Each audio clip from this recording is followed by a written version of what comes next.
Hello बच्चों, कैसे हो आप लोग? हम ठीक है सर। आप कैसे हैं? मैं भी बहुत अच्छा हूँ। तो आज की क्लास स्टार्ट करें? बिल्कुल सर, बिल्कुल करते हैं। तो लास्ट क्लास में हमने वो सर्विसेज स्टार्ट करी थी जिसके अंदर आरसीएम में रिसिपिएंट को टैक्स पे करना होता है। आरसीएम की सर्विसेज हमने डिस्कस करनी स्टार्ट करी थी, जहाँ जिसमें हमने पैरा 5AA तक डिस्कस कर ली थी सर्विसेज। तो उसके आगे अब प्रोसीड करते हैं हम लोग। ओके। Okay sir. तो जो हमारी अगली सर्विस है, services supplied by director of a company body corporate to the said company body corporate. अब ये क्या चीज़ है सर?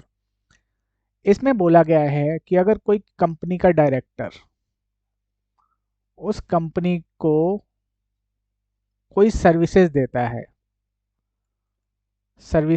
है तो वो हमारा आरसीएम के अंदर कौन पे करेगा? कंपनी पे करेगी। कंपनी पे करेगी। रिसिपेंट कौन है इसमें? सर्विसेज कौन ले रहा है सर? कंपनी ले रही है। तो डायरेक्टर कोई सर्विस दे रहा है कंपनी को या बॉडी कॉर्पोरेट को, तो उसकी सर्विसेज के ऊपर आरसीएम में वो कंपनी या फिर बॉडी कॉर्पोरेट टैक्स पे करेगा। हाउएवर हाउएवर डायरेक्टर के केस में हम चेक करेंगे, क्या चेक करेंगे? कि कहीं वो एम्प्लॉय तो नहीं उस कंपनी का। अगर ये एम्प्लॉय है, यस और नो। अगर एम्प्लॉय है देन हम फिर चेक करेंगे क्या उसने जो सर्विसेज दी है during the term of employment दी है, जो एम्प्लॉयमेंट के टर्म कंडीशन में लिखा हुआ है उसके अंदर दी है। अगर यस तो फिर उसकी सर्विसेज पे आर आरसीएम नहीं लगेगा। सर्विसेज पे आरसीएम नहीं लगेगा, क्योंकि सैलरी के अंदर आ जाएगा, कवर हो जाएगा। अगर अगर वो in the course of employment नहीं दे रहा है देन तब तब उस केस में आरसीएम में कंपनी टैक्स पे करेगी। कहने का मतलब है हम डायरेक्टर को देखेंगे, क्या डायरेक्टर एम्प्लॉई है कंपनी का? अगर हाँ, और फिर चेक करेंगे अगर है तो क्या वो जो एम्प्लॉयमेंट के टर्म एंड कंडीशन है उसके अंतर्गत वो सर्विसेज दे रहा है। अगर हाँ देन देन उसकी सर्विसेज पे आरसीएम नहीं लगेगा। अगर एम्प्लॉयमेंट के अलावा कोई सर्विस दे रहा है, ठीक है, अगर एम्प्लॉय है और एम्प्लॉयमेंट के अलावा कोई सर्विस दे रहा है देन उस सर्विस पे आरसीएम में कंपनी जीएसटी पे करेगी गवर्नमेंट को। ओके। Okay sir. तो हमें क्या चेक करना है? क्या वो एम्प्लॉय है कि नहीं है? अगर नहीं है तो कहानी वहीं खत्म। कहानी वहीं खत्म। तो उस केस में कंपनी तुरंत आरसीएम में पे कर देगी। और अगर एम्प्लॉय है तो फिर चेक करेंगे क्या जो उसने सर्विसेज दी है ड्यूरिंग द एम्प्लॉयमेंट दी है, इन रिलेटेड टू एम्प्लॉयमेंट दी है। अगर यस तो तो कोई आरसीएम नहीं लगेगा। और अगर इन एडिशन टू जो एम्प्लॉयमेंट का टर्म एंड कंडीशन है उसके अलावा कोई सर्विस दे रहा है तब लगेगा। ओके। Okay sir. उसके अलावा जब हम बुक्स में देखेंगे, कंपनी की बुक्स जो हैं, कंपनी के बुक्स में देखेंगे कि जो इसको पेमेंट कर रहे हैं उस पे 192 के अंदर टीडीएस कट रहा है या फिर 194 जे के अंदर कट रहा है प्रोफेशनल सर्विसेज के लिए।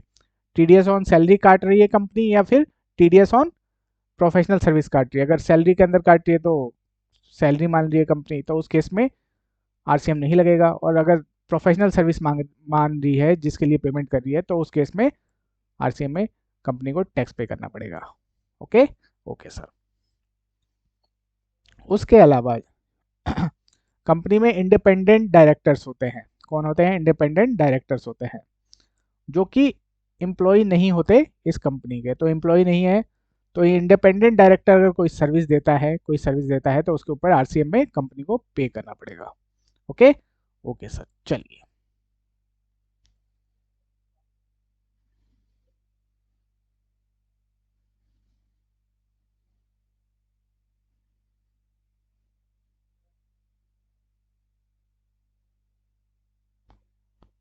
उसके बाद ये जो थर्ड पॉइंट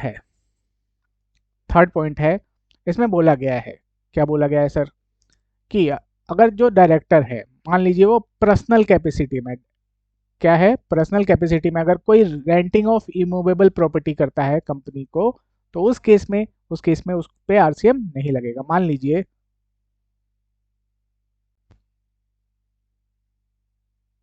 ये डायरेक्टर है, ये कंपनी है, ठीक है। डायरेक्टर के पास कोई फ्लैट है मान लीजिए, या कुछ हाउस प्रॉपर्टी है, इमूवेबल प्रॉपर्टी है, वो कंपनी को रेंट पे देता है, रेंटिंग ऑफ इमूवेबल प्रॉपर्टी करता है, ठीक है। तो अगर ये पर्सनल कैपेसिटी में कर रहा है, कौन सी कैपेसिटी में, पर्सनल कैपेसिटी में कर रहा है, ठीक है, तो उस केस में जो रेंट है, जो रेंट मिलेगा उसके ऊपर आरसीएम नहीं लगेगा। ओके, ओके सर, चलिए आगे चलते हैं अब। अगली सर्विस है हमारी services supplied by insurance agent. तो जो हमारे इंश्योरेंस एजेंट होते हैं, अगर वो इंश्योरेंस कंपनीज को कोई सर्विसेज प्रोवाइड करते हैं, तो उसके ऊपर इंश्योरेंस कंपनी को क्या करना पड़ेगा, आरसीएम में उस पे जीएसटी पे करना पड़ेगा गवर्नमेंट को। सप्लायर कौन है, अन इंश्योरेंस एजेंट।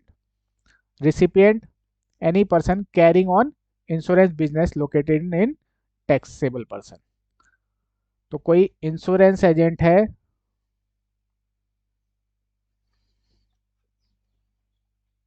सर्विसेज देता है किसको, person carrying on insurance business,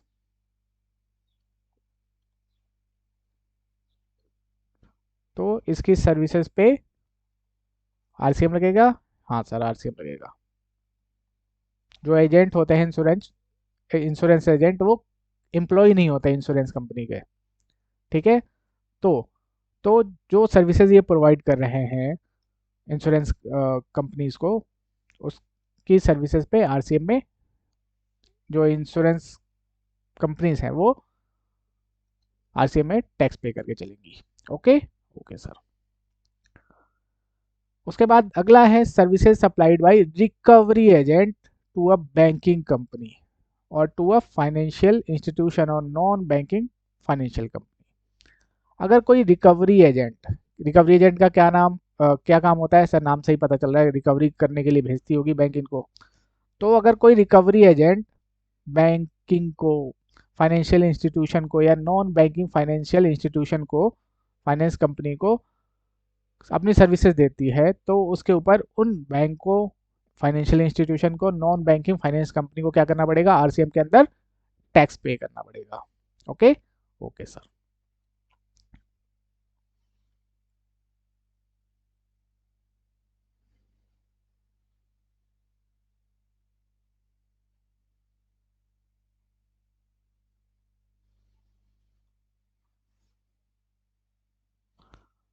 supply of services by a music composer कौन होता है, जो म्यूजिक बनाता है,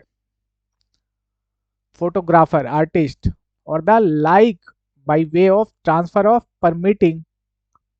परमिटिंग द यूज और enjoyment of copyright covered under section 13 subsection 1 A of copyright act 1957 related to original domestic musical artist work to a music company, producer और the like. तो इसमें बोला गया है, क्या बोला गया है सर, कि अगर कोई म्यूजिक कंपोजर जो म्यूजिक बनाता है, फोटोग्राफर क्या करता है सर, फोटो खींचता है सर, आर्टिस्ट, ठीक है, ये अपनी सर्विसेज प्रोवाइड कर रहे हैं किसको,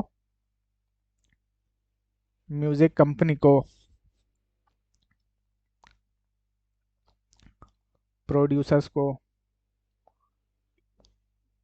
कौन सी सर्विसेज दे रहे हैं sir, services of temporarily transfer of copyright. Copyright का टेम्पररी ट्रांसफर कर रहे हैं, किसको, म्यूजिक कंपनी को, प्रोड्यूसर को, या फिर इसके जैसे ही किसी को ट्रांसफर कर रहे हैं। तो उस केस में जो ये टेम्पररी ट्रांसफर ऑफ कॉपीराइट है, उसके ऊपर, उसकी वैल्यू के ऊपर आरसीएम के अंदर म्यूजिक कंपनी या प्रोड्यूसर को टैक्स पे करना पड़ेगा गवर्नमेंट को। ओके जी सर, चलिए अब आगे चलते हैं।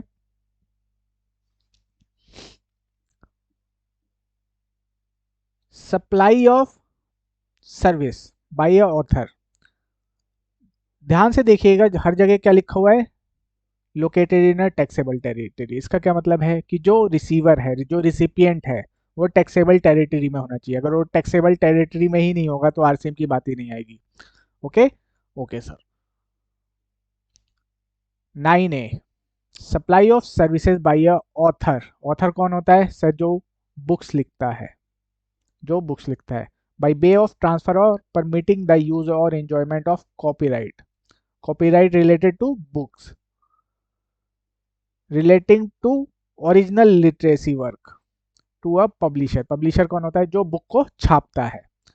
तो जो ऑथर ऑथर जो टेम्पररी ट्रांसफर कर रहा है, क्या ट्रांसफर कर रहा है? कॉपीराइट, जो उसने मटेरियल लिखा है उसका पब्लिश करने के लिए। तो उस केस में पब्लिशर को क्या करना पड़ेगा? उसके ऊपर जो वैल्यू होगी, उसके ऊपर आरसीएम में टैक्स पे करना पड़ेगा। ठीक है, ठीक है sir.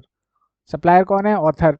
Recipient publisher, located in a taxable territory.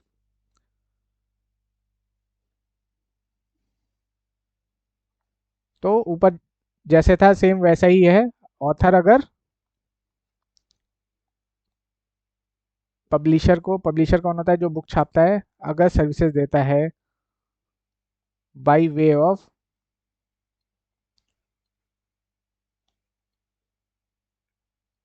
Temporary transfer of copyright. Sir permanent हो गया तो उस केस में वो सप्लाई ऑफ गुड्स बन जाएगा। तो टेम्पररी ट्रांसफर कर रहा है पब्लिशर को, हाँ सर।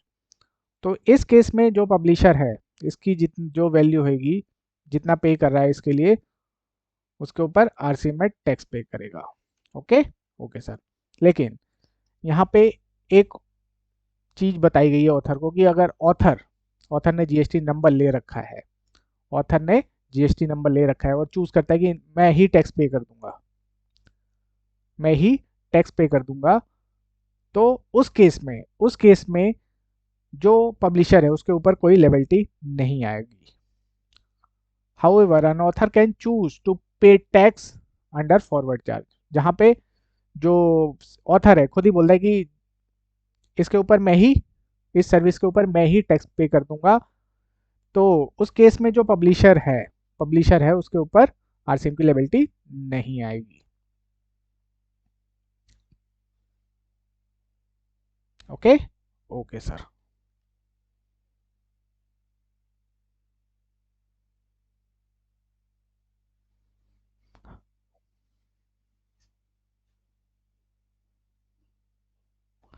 लेकिन बोला गया कि अगर ये ऑप्शन चूज करता है, जहां पे ऑथर ऑप्शन चूज करता है कि मैं ही पे करूंगा फॉरवर्ड चार्ज में, तो जिस दिन उसने ऑप्शन एक्सरसाइज किया चूज करने का, उससे 1 साल तक वो अपने ऑप्शन को चेंज नहीं कर सकता है, विड्रॉ नहीं कर सकता है।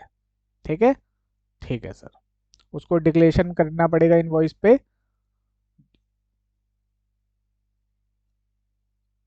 ठीक है, कि इस पे मैं टैक्स पे कर रहा हूँ।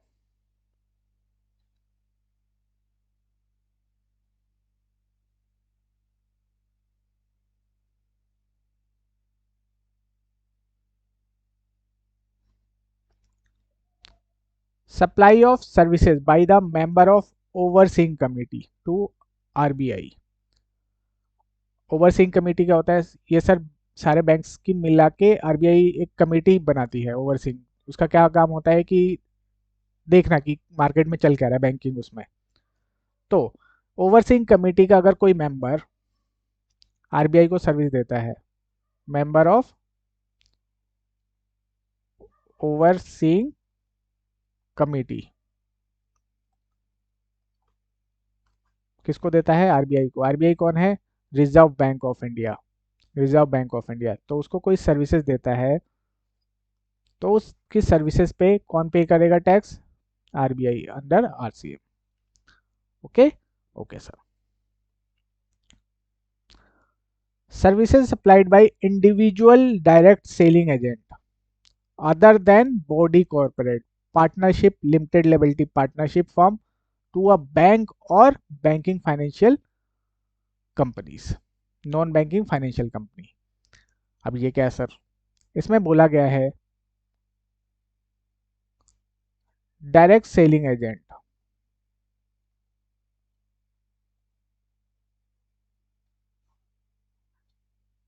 डायरेक्ट सेलिंग एजेंट अगर कोई सर्विसेज देते हैं, डायरेक्ट सेलिंग एजेंट अगर कोई सर्विसेज देते हैं, किसको? किसको? बैंक को या फिर नॉन बैंकिंग फाइनेंस कंपनी को, तो उनकी सर्विसेज के ऊपर बैंक और नॉन बैंकिंग फाइनेंस कंपनी को आरसीएम के अंदर टैक्स पे करना पड़ेगा। लेकिन ध्यान देने वाली बात है, डायरेक्ट सेलिंग एजेंट कैसा होना चाहिए? इंडिविजुअल होना चाहिए, इंडिविजुअल होना चाहिए। ठीक है, कंपनी नहीं होनी चाहिए, फॉर्म नहीं होनी चाहिए। ठीक है, एलएलपी नहीं होनी चाहिए। ठीक है, ठीक है सर।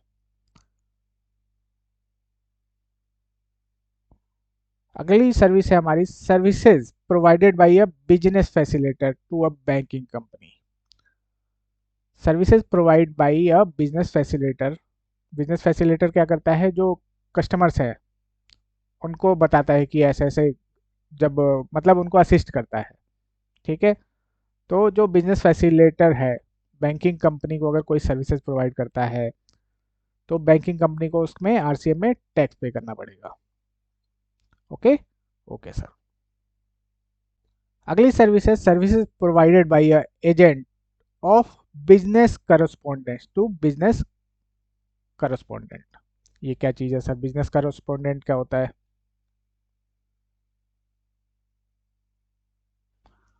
बिजनेस जो करस्पॉन्डेंट होता है,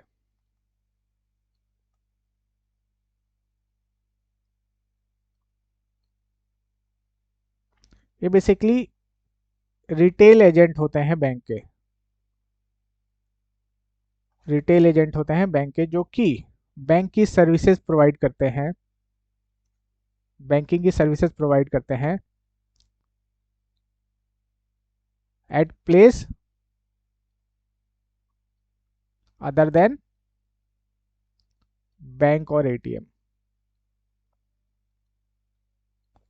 बैंक क्या करता है कुछ लोगों को, ठीक है, क्या करता है कि छोटे छोटे ट्रांजेक्शन के लिए इनको एक लाइसेंस दे देता है कि आप जैसे 10,000 तक या 20,000 तक का अगर डिपॉजिट है, कोई भी बैंकिंग सर्विसेज है, तो उसके लिए इनको अपॉइंट करता है कि आप ये सब देख लेना, इतना बिजनेस आप देख लेना। तो वो क्या करते हैं, छोटे छोटे जो ट्रांजेक्शन होते हैं इसके लिए बैंकिंग की सर्विसेज ये प्रोवाइड कर देते हैं।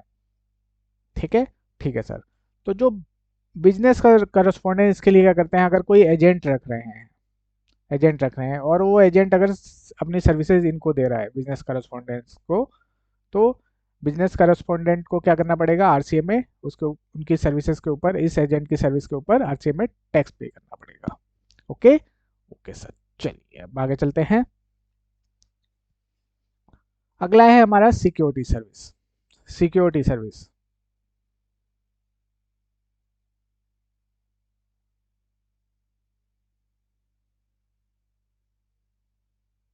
सिक्योरिटी सर्विस किसको बोलते हैं सर? जिसमें गार्ड्स वगैरह सप्लाई होती है, बिल्कुल, जैसे सिक्योरिटी गार्ड्स हैं उनकी सर्विसेज। तो security services, services provided by way of security personnel, इसमें क्या करते हैं? सिक्योरिटी पर्सनल प्रोवाइड करते हैं to a registered person, to a registered person.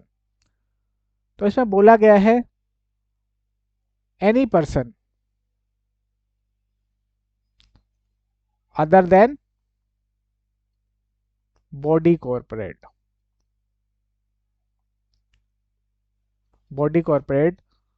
अगर रजिस्टर्ड पर्सन को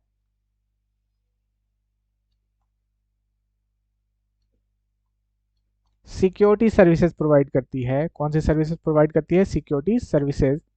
तो उसके ऊपर इस रजिस्टर्ड पर्सन को, रजिस्टर्ड पर्सन माने जिसके पास जीएसटी नंबर है। सप्लायर कैसा होना चाहिए? कंपनी नहीं होनी चाहिए, बॉडी कॉर्पोरेट नहीं होनी चाहिए, उसके अलावा कोई भी हो। ठीक है, अगर बॉडी कॉर्पोरेट है, ठीक है, अगर कोई बॉडी कॉर्पोरेट सर्विसेज प्रोवाइड कर रहा है तो उसके ऊपर आरसीएम की सर्विसेज आरसीएम नहीं लगेगा, उसके ऊपर वो बॉडी कॉर्पोरेट ही टैक्स पे करके चलेगा। Okay okay sir. तो कोई बॉडी कॉर्पोरेट किसी रजिस्टर्ड पर्सन को सप्लाई करता है, सप्लाई ऑफ सिक्योरिटी सर्विसेज, तो उस केस में बॉडी कॉर्पोरेट को ही उसके ऊपर टैक्स पे करना पड़ेगा। अदर देन बॉडी कॉर्पोरेट है और वो अपनी सर्विसेज किसको प्रोवाइड कर रहा है? रजिस्टर्ड पर्सन को। तो उस केस में रजिस्टर्ड पर्सन को आरसीएम के अंदर टैक्स पे करना पड़ेगा। ओके ओके सर, चलिए।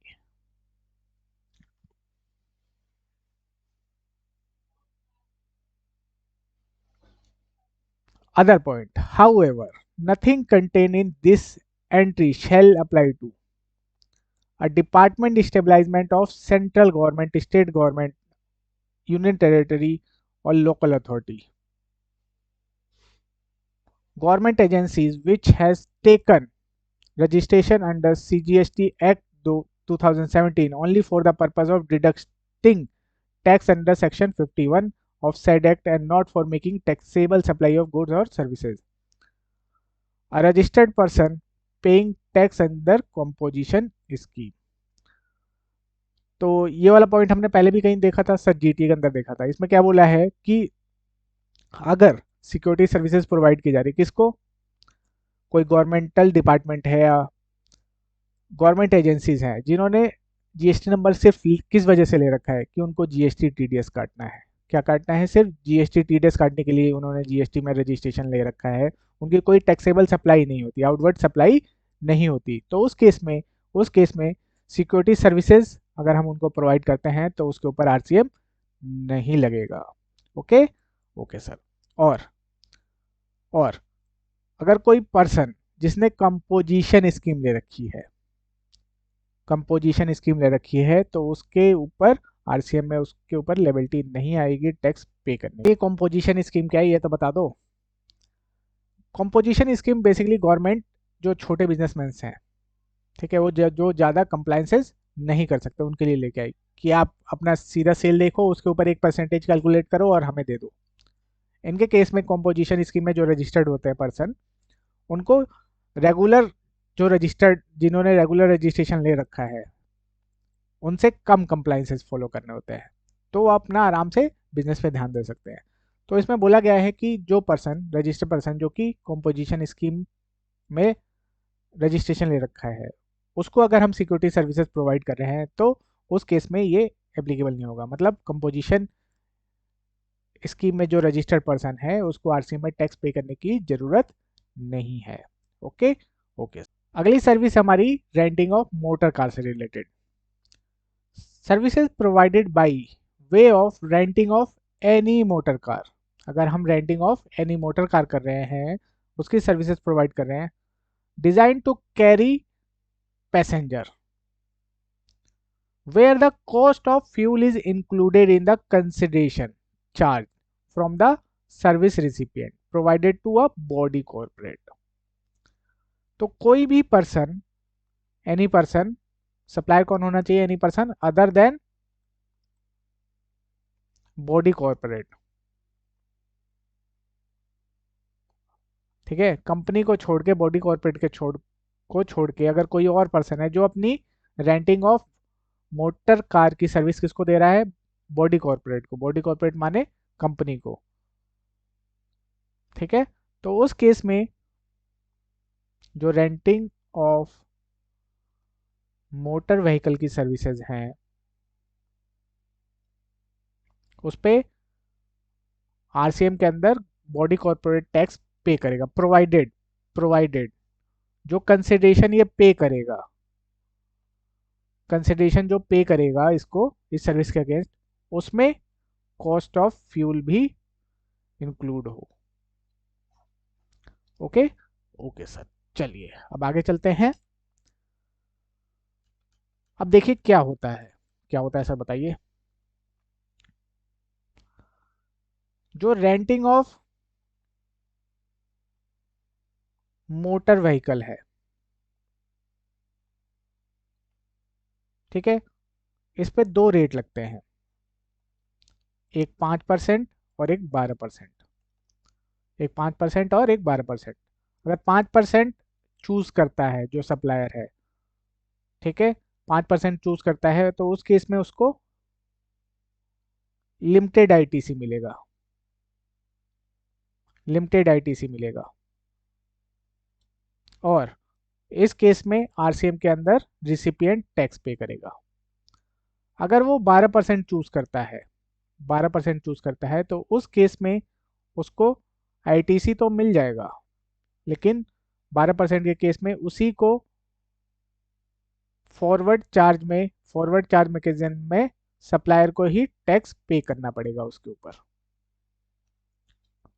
ओके, 5% का क्या मतलब है, CGST 2.5%, SGST 2.5%।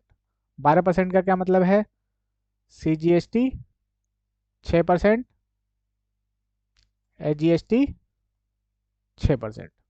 Okay, okay sir. तो अगर 5% रेट चूज करता है सप्लायर, तो उस केस में 5% लगेगा, लेकिन उसको आईटीसी नहीं मिलेगा, लिमिटेड आईटीसी मिलेगा। और उस केस में 5% वाले केस में जब जब सप्लायर उसको इन्वॉइस देगा, तो उस पर कोई जीएसटी चार्ज करके नहीं देगा।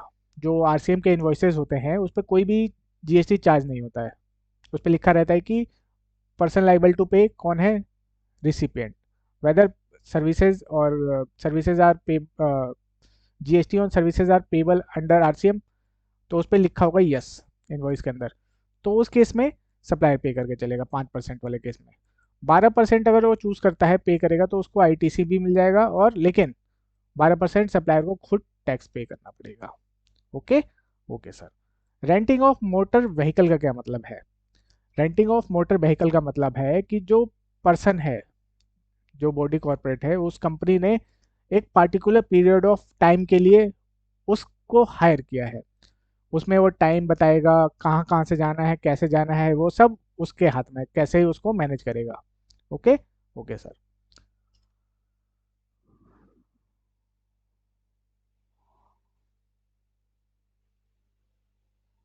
तो एक आपका रेंटिंग ऑफ मोटर व्हीकल हो गया, और एक ट्रांसपोर्टेशन ऑफ पैसेंजर की सर्विस होती है।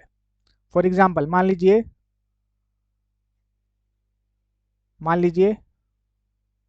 हमने एक बस को रेंट पे ले, बस कह रहा हूँ, कार को रेंट पे ले लिया, कार को रेंट पे ले लिया 10 दिन के लिए, ठीक है। उस 10 दिन में कहाँ जाना है, कब जाना है, कैसे जाना है, कौन से रूट से जाना है, वो सब हम बताएंगे। मतलब कौन बताएगा, कंपनी बताएगी, ठीक है। तो इस केस में आरसीएम लग जाएगा। लेकिन लेकिन मान लीजिए company trans passenger transport services choose करती है, ठीक है, जिसपे उसका कोई कंट्रोल नहीं है, वो अपने हिसाब से लेके जाएगा, तो उस केस में आपका आरसीएम नहीं लगेगा। Okay, okay sir.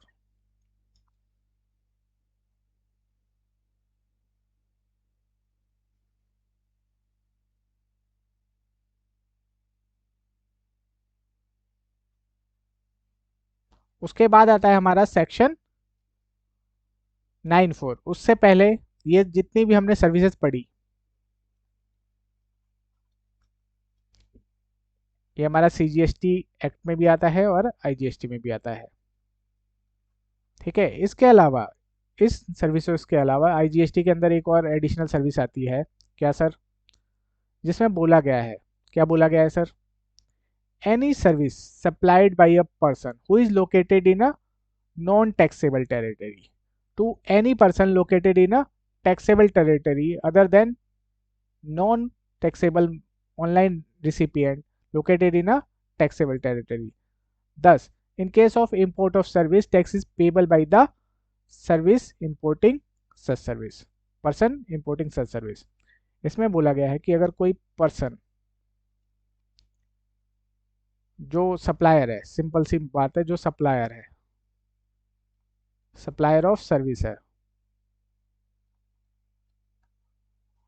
वो इंडिया के बाहर है और रिसिपिएंट हमारा इंडिया में है.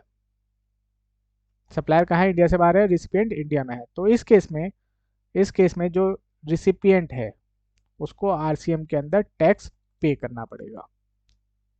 ठीक है, ठीक है सर.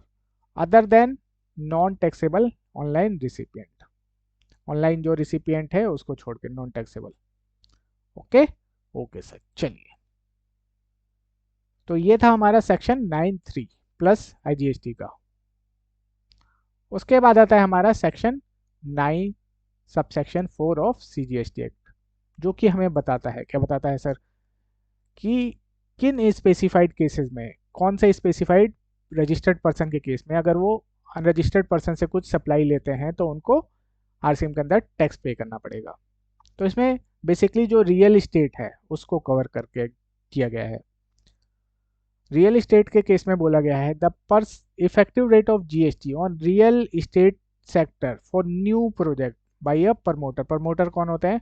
जो बनाते हैं, जो बिल्डर वगैरह होते हैं. Are as follow: 1% without ITC on construction of affordable houses. Affordable houses. Area 60 square meter in metros and 90 square meter in non-metro. And value is up to 45 lakh. तो 1% जीएसटी लगेगा कहाँ पे? जहाँ पे वो अफोर्डेबल हाउसेस बना रहे हैं. अगर वो मेट्रो में है तो 60 स्क्वायर मीटर, और नॉन मेट्रो में है तो 90 स्क्वायर मीटर, और जिसकी वैल्यू 45 लाख तक है वो हमारा अफोर्डेबल हाउसेस के अंदर आ जाता है. ओके, तो उस केस में 1% जीएसटी लगेगा. 5% विदाउट आईटीसी. हाँ, इस केस में क्या है, आईटीसी नहीं मिलेगा. आईटीसी नहीं मिलेगा प्रमोटर को. 5% without ITC is applicable on a construction of all houses other than affordable houses. Affordable houses वाले प्रोजेक्ट को छोड़ के बाकी सब में 5% लगेगा without ITC. Commercial apartment such as a shop, office in a residential real estate project in which carpet area of commercial apartment is not more than 50% of total carpet area of all compartment. ये क्या चीज़ है sir? इसमें बोला गया है मान लीजिए ये सोसाइटी है, तो आजकल क्या कर रहे हैं बिल्डर की, सोसाइटी में ही अंदर रहने के लिए तो है ही, दुकान वगैरह के लिए कमर्शियल शॉप ऑफिस वगैरह भी अंदर ही खोल देते हैं, स्कूल भी अंदर ही बना देते हैं, जिम वगैरह सब देते हैं आजकल, ऊपर से गार्डन वगैरह सब अंदर ही देते हैं. तो इसमें बोला गया है कि रेसिडेंशियल सोसाइटी में अगर जो कमर्शियल अपार्टमेंट हैं, शॉप वगैरह है, शॉप ऑफिस वगैरह है, वो 15% से ज़्यादा नहीं होना चाहिए. टोटल का जो टोटल कारपेट एरिया है उसका 15% से ज़्यादा नहीं होना चाहिए. Okay okay sir. तो कितना मिल जाएगा आईटीसी, कितना जीएसटी लगेगा उस केस में? 5% लगेगा सर. उसके अलावा और भी कंडीशन है. क्या कंडीशन है sir? The tax rate shall be available subjected to the following condition. ये टैक्स रेट तभी लगेगा ITC shall not be available. ITC दोनों ही केस में अवेलेबल नहीं है. ठीक है. 80% ऑफ इनपुट सर्विस. इनपुट माने कोई गुड्स हो गया आपका जिसके ऊपर हमने जीएसटी पे कर रखा है, वो परचेज किया तो उसको इनपुट बोलते हैं. इनपुट सर्विस कोई सर्विस ली जिसके ऊपर हमने जीएसटी पे कर रखा है सप्लायर को, ठीक है। Other than services by way of grant of development right, long term lease of land against upfront payment in form of premium, सलामी डेवलपमेंट चार्जेस ईटीसी, और FSI including additional FSI, electricity, high-speed diesel, motor spirit natural gas used in a supplying the services shall be purchased from a registered person। जो 80% purchase है, जो 80% purchase है और services है जो हम ले रहे हैं सप्लायर से, वो रजिस्टर्ड पर्सन से लेना पड़ेगा हमें। अदर देन इन सारी सर्विसेज को छोड़ के, development right, long term lease of land against upfront payment in form of premium, सलामी डेवलपमेंट चार्जेस, और FSI, electricity, high speed diesel, motor speed natural gas, इनको छोड़ के बाकी जो भी हमारा इनपुट और इनपुट सर्विस है, ठीक है, उसका टोटल का 80% हमें रजिस्टर्ड पर्सन से लेना पड़ेगा। ओके ओके सर, चलिए।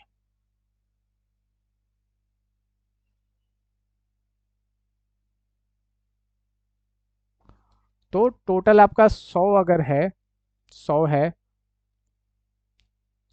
आईटीसी, सॉरी, मान लीजिए टोटल इनपुट आपका 80 है और इनपुट सर्विसेज 20 है, टोटल 100। तो इस 100 का 80% कितना हो गया सर? 80 रुपये। 80 रुपये का सामान हमारा हमें रजिस्टर्ड पर्सन से लेना पड़ेगा। 20% हम रजिस्टर्ड से ले सकते हैं, लेकिन मान लीजिए अगर हम इससे कम लेते हैं, मान लीजिए 70% लेते हैं, मतलब 70 रुपये लेते हैं, ठीक है, तो जो डिफरेंस आएगा इन दोनों के बीच में 10% का, ठीक है, इस 10% के ऊपर आरसीएम के अंदर बिल्डर को क्या करना पड़ेगा? टैक्स पे करना पड़ेगा। However, if the value of input or input services purchased from a registered supplier is less than 80%, promoter has to pay GST on reverse charge basis under section 9(4) at the rate of 18%। ठीक है, तो जो shortfall पड़ेगा 10% का, उसके ऊपर 18 रुपये का 18% के हिसाब से जीएसटी पे करना पड़ेगा। To the extent short of 80%, जितना 80% से शॉर्ट होएगा उतने पे करना पड़ेगा। ठीक है, ठीक है सर। मान लीजिए इसने 60% रजिस्टर्ड से परचेज किया है, 40% अनरजिस्टर्ड से परचेज किया है, तो इस केस में कितना शॉर्ट पड़ा? 80 से कितना शॉर्ट पड़ा सर? 40%, सॉरी 60 रजिस्टर्ड से परचेज किया है, तो 80 से कितना शॉर्ट पड़ा सर? 20%। 20%, तो 20% के ऊपर हमें 18% जीएसटी पे करना पड़ेगा। Okay okay sir. इसके अलावा जो सीमेंट है, सीमेंट अगर अनरजिस्टर्ड पर्सन से खरीदता है प्रमोटर, तो उस केस में सीमेंट के ऊपर आरसीएम के अंदर उसको पे करना पड़ेगा। ठीक है, अगर सीमेंट किससे खरीद रहे हैं? अनरजिस्टर्ड पर्सन से। ठीक है, अगर बिल्डर जो है अनरजिस्टर्ड पर्सन से सीमेंट खरीदता है, तो उस सीमेंट के ऊपर उसको आरसीएम के अंदर टैक्स पे करना पड़ेगा। इसके अलावा अगर कोई कैपिटल गुड्स है, कैपिटल गुड्स मतलब वो गुड्स जो कि कैपिटलाइज हो रहे हैं बुक्स ऑफ अकाउंट के अंदर, अनरजिस्टर्ड पर्सन से परचेज कर रहा है, तो उसके ऊपर आरसीएम के अंदर उसको ही टैक्स पे करना पड़ेगा। Okay okay sir. Further, where cement is received from an unregistered person, the promoter shall pay tax on a supply of such cement on reverse charge basis under section 9(4) at the rate applicable, which is 28% at present. Moreover, GST on capital goods shall be paid by promoter on a RCM under section 9(4) of CGST Act। ठीक है, तो capital goods अगर unregistered person से ले रहे तो capital goods अगर unregistered person से ले रहे हैं बिल्डर, तो उसके ऊपर जीएसटी बिल्डर को ही आरसीएम के अंदर टैक्स पे करना पड़ेगा। सीमेंट ले रहा है अनरजिस्टर्ड पर्सन से, तो जितना जितना भी परचेज कर रहा है उसके ऊपर आरसीएम के अंदर बिल्डर को ही टैक्स पे करना पड़ेगा। और इसके अलावा जो इनपुट और इनपुट सर्विसेज हैं, उस केस में अगर 80% तक रजिस्टर्ड से परचेज किया है तो कोई दिक्कत नहीं है, लेकिन लेकिन 80% से कम परचेज किया है, टोटल का 80% से कम परचेज किया है, तो जितना 80 से कम परचेज किया है उतने के ऊपर आरसीएम में बिल्डर को टैक्स पे करना पड़ेगा। ओके ओके सर, चलिए, तो ये था हमारा सेक्शन 9(4).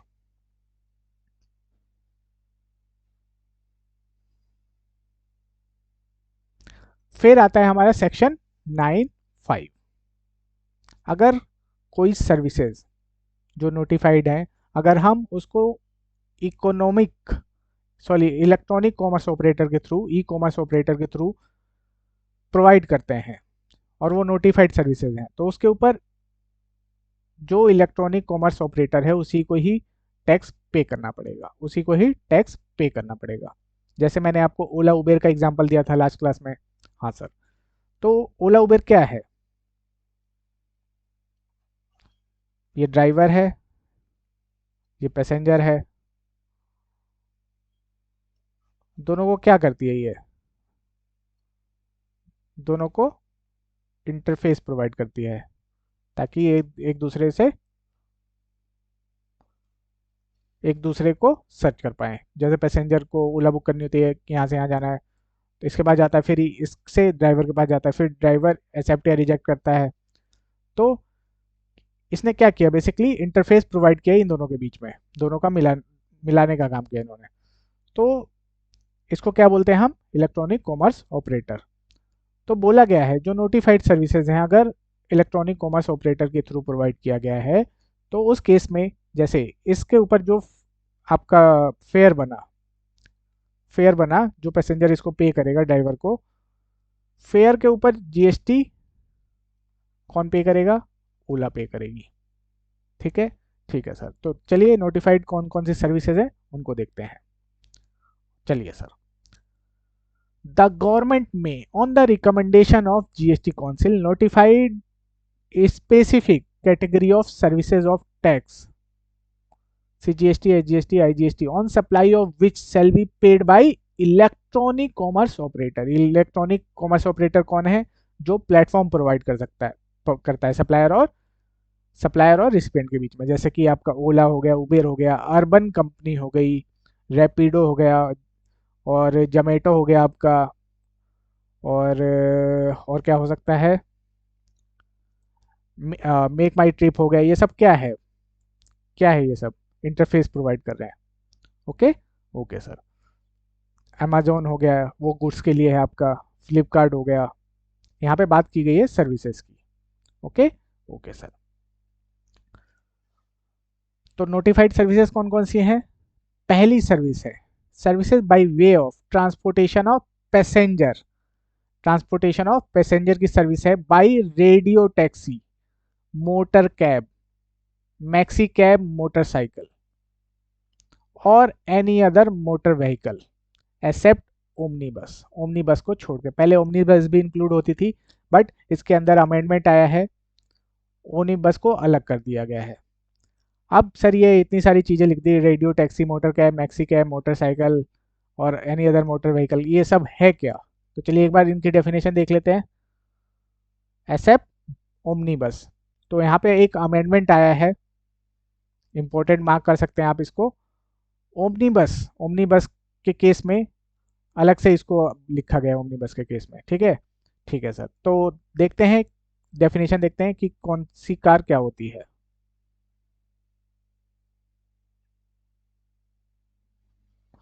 रेडियो टैक्सी क्या होती है? Means a taxi including a radio cab by what ever name called which is two way radio communication with a central control office and is enabled for tracking using GPS और general packet radio service GPRS। Radio taxi वो taxi होती है जिसमें two way communication system होता है, two way communication जैसे walkie talkie होता है वैसे ही इसमें लगा रहता है, और इसके अंदर GPS और GPRS लगा रहता है, तो उनको क्या बोलते हैं? Radio taxi. Okay okay sir. Maxi cab, means any motor vehicle constructed and adopted to carry more than 6 passenger but not more than 12% excluding the driver for a hire or reward.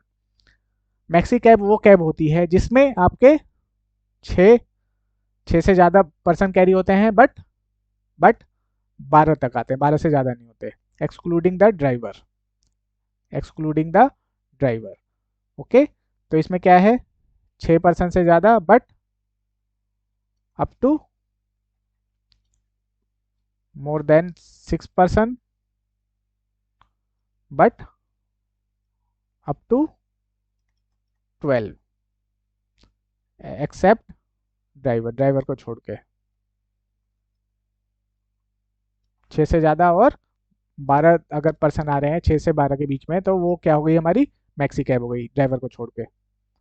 फिर आता है motor cab, means any motor vehicle constructed और adopted to carry not more than 6% excluding the driver for hire और reward, जिसमें maximum कितने 6 person आ पाए, driver को छोड़ के, उसको मोटर कैब कहेंगे। Motor car means any motor vehicle other than transport vehicle, omnibus, road roller, tractor, motorcycle and invalid carriage. ठीक है, इन सब को छोड़ के जो बच गया हमारा वो मोटर कार में चला जाएगा। ओमनीबस क्या होती है, omnibus means any motor vehicle constructed और adopted to carry more than 6% excluding the driver, जिसमें 6 से ज़्यादा पर्सन आए ड्राइवर को छोड़ के। जैसे ओमनी ओमनी वैन आती है, ओमनी की वैन आती है, उसकी बात की गई है, ड्राइवर को छोड़ के। ठीक है, ठीक है सर। तो ये हो गई हमारी कौन कौन सी कैब्स आएंगी, कौन से मोटर व्हीकल आएंगे। तो डेफिनेशन देख ली हमने। इसमें पहले क्या था कि ओमनी बस भी इंक्लूड थी, ओमनी बस भी इंक्लूड थी। तो अगर ट्रांसपोर्टेशन ऑफ पैसेंजर है और इन कैब्स के थ्रू सर्विसेज प्रोवाइड हो रही है through electronic commerce mode, through Ola Uber, इनके थ्रू प्रोवाइड की जा रही है, तो उस केस में जो ओला उबेर है उसको टैक्स पे करना है उसकी सर्विसेज पे, फेयर के ऊपर, एक्सेप्ट ओमनी बस। ओमनी बस के बारे में क्या बोला है, ओमनी बस के लिए बोला है कि अगर ओमनी बस का जो सप्लायर है, ओमनी बस का जो सप्लायर है, अगर कंपनी है, कंपनी है कि इसको ऐसे लिख लेते हैं, इन केस ऑफ ओमनी बस, अगर सप्लायर कंपनी है और अदर्स, अगर कंपनी है तो वो फॉरवर्ड चार्ज में खुद ही टैक्स पे करेगी, और अदर्स हैं तो उस केस में इलेक्ट्रॉनिक कॉमर्स ऑपरेटर आरसीएम के, sorry, electronic commerce operator tax pay करके चलेगा उसके ऊपर। Okay, okay sir. Services by way of transportation of passenger by a omni bus except where the person supplying such service through electronic commerce operator is a company. अब ऐसी law की language लिखते हैं कि बच्चा बेचारा कंफ्यूज हो रहा है, दोबारा पढ़िए। ऐसा पढ़ के लग रहा है कि जैसे इलेक्ट्रॉनिक कॉमर्स ऑपरेटर की बात कर रहे हैं, बट ये क्या बात कर रहे हैं, services by way of transportation of passenger by a omni bus except where the person supplying such service through electronic commerce operator is a company. मतलब जो सप्लायर है, जो ओमनी बस सप्लाई कर रहा है, जो, ठीक है, उसकी सर्विसेज प्रोवाइड कर रहा है थ्रू ओमनी बस, वो क्या है, कंपनी है। तो कंपनी है तो उसको खुद ही टैक्स पे करना है, अदर देन कंपनी है तो electronic commerce operator tax pay करके चलेगा। Okay, okay sir. उसके बाद दूसरी सर्विस आती है हमारी, services by way of providing accommodation in hotel, in guest house, club, camp site और other commercial places mean for residential और lodging purpose except where the person supplying such services through electronic commerce operator is liable for registration under section 22 of CGST Act। इसमें बोला गया है कि अगर supplier जो hotel की सर्विसेज हैं, जो होटल की सर्विसेज हैं, उस केस में अगर होटल रजिस्टर्ड है तो वो खुद अपना टैक्स भरेगा। और होटल अगर रजिस्टर्ड नहीं है, ठीक है, मतलब लाइबल टू रजिस्ट्रेशन नहीं है, ठीक है, अगर लाइबल टू रजिस्ट्रेशन है तो उस केस में होटल खुद अपना टैक्स पे करेगा फॉरवर्ड चार्ज में। नहीं तो नहीं तो जो इलेक्ट्रॉनिक कॉमर्स ऑपरेटर है वो टैक्स पे करके चलेगा। फॉर एग्जांपल एमएमटी है, ठीक है, एमएमटी के थ्रू किसी ऐसे होटल की सर्विसेज दी जा रही है जो कि लाइबल टू रजिस्ट्रेशन नहीं है जीएसटी के अंदर, तो उस केस में जो एमएमटी है उसको जीएसटी पे करना पड़ेगा उसकी सर्विसेज के ऊपर। लेकिन मान लीजिए वो लाइबल टू रजिस्ट्रेशन है, रजिस्टर्ड की बात नहीं कर रहे हैं, लाइबल टू रजिस्ट्रेशन, ये लाइबल टू रजिस्ट्रेशन है होटल, तो उस केस में उस होटल को खुद ही टैक्स पे करना पड़ेगा। Okay okay sir. अगली सर्विस है, जैसे इसमें ये आपकी होटल की आ गई, जैसे एएमटी हो गई, make my trip, goibibo. Okay, अगली है services by way of housekeeping such as a plumbing, carpeting etc except where the person supplying such services through electronic commerce operator is liable to registration under section 22(1) of CGST act. जैसे इसमें आपका आ जाएगा urban company, जिस पे हम booking करके electrician, जो plumber होते हैं उनको बुलाते हैं, कारपेंटर उनको बुलाते हैं।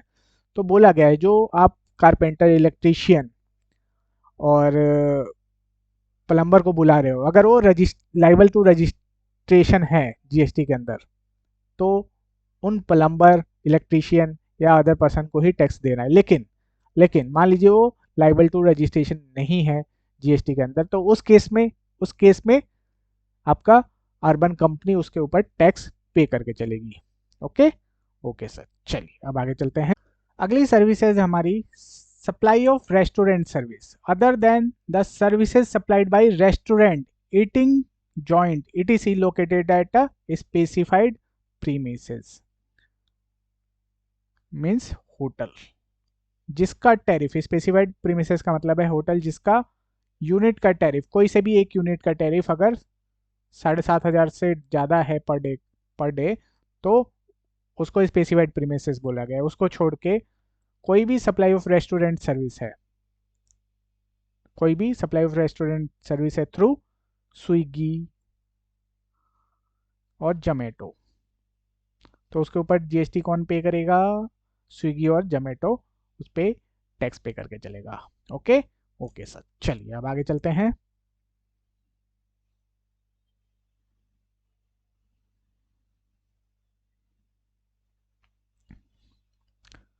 Tax on above services supplied bye economic commerce operator shall be paid by economic commerce operator. All the provision of CGST IGST Act shall apply to such economic commerce operator as if he is supplier liable for paying the tax in relation to supply of above services। और जब इसके ऊपर responsibility आ गई है तो बोला गया है कि सप्लायर की सारे प्रोविजन आपके ऊपर ऐसे ही एप्लीकेबल हो जाएंगे जैसे सप्लायर के ऊपर होते हैं। जीएसटी के सारे प्रोविजन आपके ऊपर ऐसे ही एप्लीकेबल हो जाएंगे ई कॉमर्स ऑपरेटर के ऊपर जैसे कि वो सप्लायर हो उस सर्विसेज का। Okay okay sir. The e commerce operator में on services notified under section 9(5) including the restaurant service provided through electronic commerce operator paid GST by furnishing the detail in form GSTR 3B। GSTR 3B जब return करेंगे तब देखेंगे। इसमें क्या होता है कि जीएसटी में आपकी दो रिटर्न्स होती हैं। जो मेन रिटर्न है GSTR 1, इसमें क्या आ जाता है आपका जो हमने सप्लाई की है, जितना हमने सप्लाई किया है उसकी डिटेल जाती है। Supply of service, supply of goods वगैरह, जो आउटवर्ड सप्लाई हमने करी है उसकी डिटेल जाती है, जो सेल सप्लाई सर्विस दी है उसकी डिटेल जाती है। Okay okay sir. उसके बाद आता है GSTR 3B। GSTR 1 में जो हमने आउटवर्ड दिखाया है उसके बेसिस पे इसमें आउटवर्ड की डिटेल जनरेट हो जाती है कि इतना आपने इसमें 1 में सेल सर्विस दिखाया था, उसके हिसाब से 3B में ऑटोमेटिकली जनरेट हो जाती है। उसके बाद इसमें ITC का होता है, फिर पेमेंट का होता है। तो 3B में एक कॉलम होता है जहाँ पे सेक्शन 9(5) का कॉलम होता है जिसमें ई कॉमर्स ऑपरेटर को डिटेल भरनी होती है। तो बोला गया है कि ई कॉमर्स ऑपरेटर को इसमें ऐसे डिटेल भरना है जैसे कि इसी ने ही सर्विस सप्लाई करी हो। Okay okay sir. In this regard following issue has been clarified. ECO not to collect TCS in respect of restaurant services so notified. Economic commerce operator liable नहीं है TCS कलेक्ट करने के लिए। TCS क्या होता है, जैसे इनकम टैक्स में टैक्स कलेक्टेड एट सोर्स होता है, वैसे GST के अंदर भी TCS होता है। ठीक है, जो पेमेंट कर रहा है उससे टैक्स कलेक्ट करना। तो इको को जरूरत नहीं है कोई टैक्स कलेक्ट करने की in relation to restaurant service. Economic commerce operator not required to take separate registration for paying tax on a restaurant service supplied through them. Restaurant service के लिए इसको अलग से रजिस्ट्रेशन लेने की जरूरत नहीं है। He has to pay tax on any restaurant service supplied through them. He has to pay any restaurant supplied through them. जो भी सप्लाई हुई है रेस्टोरेंट की सर्विस उसको उसके ऊपर इसी को टैक्स पे करके चलना है। Supply of restaurant service to be included in a aggregate turnover of person supplying restaurant service through e-commerce through economic commerce operator. जो सप्लायर है, ठीक है, जो सप्लायर है जो सर्विसेज प्रोवाइड कर रहा है रेस्टोरेंट की, वो सप्लाई उसी के टर्नओवर में इंक्लूड होगी, ना कि ई कॉमर्स ऑपरेटर के।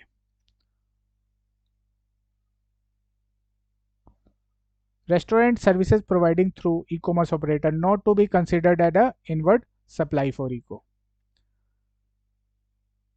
इकोनॉमिक कॉमर्स ऑपरेटर के लिए इनवर्ट सप्लाई, अब ये इकोनॉमिक कॉमर्स ऑपरेटर क्या कर रहा है, सिर्फ इंटरफेस ही तो प्रोवाइड कर रहा है, सिर्फ प्लेटफॉर्म ही तो प्रोवाइड कर रहा है, वो इसको खुद अवेल थोड़ी कर रहा है आंसर। तो इनवर्ट सप्लाई नहीं मानी जाएगी। रिवर्सल करने की जरूरत नहीं है आईटीसी की। GST to be paid by supplier on a service not notified under section 9(5). इसमें जो सर्विसेज नोटिफाई नहीं कर रखी, उसके अलावा अगर कोई और सर्विस इकोनॉमिक कॉमर्स ऑपरेटर के थ्रू प्रोवाइड की जा रही है तो उस केस में जो सप्लायर होगा उसी को ही GST पे करना पड़ेगा। Economic commerce operator to raise invoice in respect of restaurant service supplied through economic commerce operator. जो कॉमर्स ऑपरेटर है उसको इनवॉइस रेज करने की जरूरत करना पड़ेगा जो रेस्टोरेंट सर्विस सप्लाई हुई है through e commerce operator. Billing in case of restaurant service and goods services other than restaurant service being sold by restaurant to customer under the same order. जो restaurant service है और बाकी सामान का bill है वो दोनों उसको अलग अलग करके देना पड़ेगा। ठीक है, सेम ऑर्डर में अलग अलग बिल करके देना पड़ेगा। ओके सर, चलिए।